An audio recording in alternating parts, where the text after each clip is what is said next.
Paul Ryan is on the House floor right now, making one final pitch for a package he cobbled together with Patty Murray of Washington State, the senator from that fine state, about a package that Mark Levin at the outset of the show said was a disaster, doesn't really do anything, doesn't move the ball. In fact, everything goes backwards.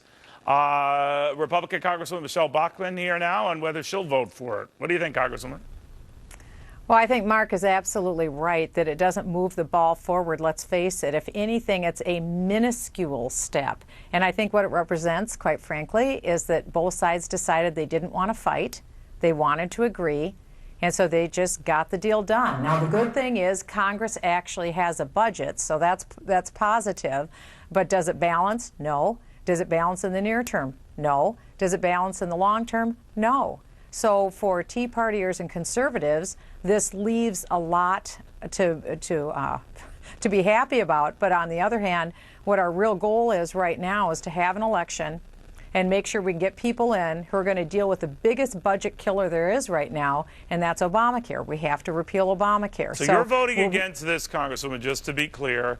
And there are a number of your conservative colleagues who are going to do the same. But the word we're getting is that this will likely pass the House it'll and pass. likely pass the Senate. So it will pass because Nancy Pelosi has come out and she's told her members to embrace this bill. So the Democrats will pass it. I think there'll be a strong contingent of Republicans that vote for this too, because they just want to get it over with. But we have a big fight in front of us with Obamacare, and we have to make the case for why balancing the budget grows jobs and builds this economy. So you don't buy it when Paul Ryan says, Congresswoman, that this puts the focus back where it should be on Obamacare, on spending, so that Democrats can't turn around and say, well, you guys are going to try to shut the government down and pile on you there. You don't buy that argument.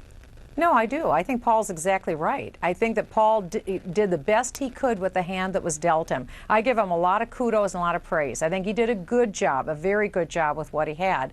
But again, let's recognize what we're getting here. It is a minuscule step.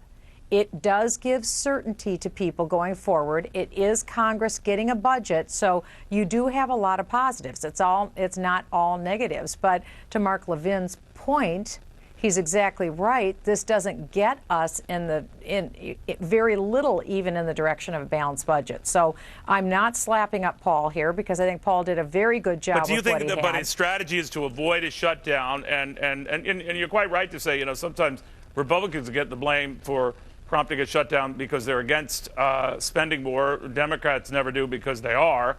But it is what it is, and that he wants to avoid that theater. And that Republicans will benefit from this because they can go right back to focusing on issues near and dear to you. I think that's true. I think that is a true calculus that we can focus on what people really care about right now, which is the fact that government is hurting them with Obamacare. Government so you think is not shutdowns and what them. Ted Cruz did hurt that or help that? I think when Ted Cruz did his filibuster, it was very good in that it was a flashpoint for the country because people were just really becoming aware, Neil, of what Obamacare was going to mean to them personally. It had been theoretical for a long time, and Obamacare was right on the cusp of being put into effect. Now we're seeing the sticker shock. We're seeing all of the other impacts. It's very, very personal for people, and it will only become more so in the months ahead. This is an issue that people are going to care about in the next election. We want to talk about that issue until the first Tuesday of November. All right, Congresswoman, thank you. Good seeing you again. Good to see you.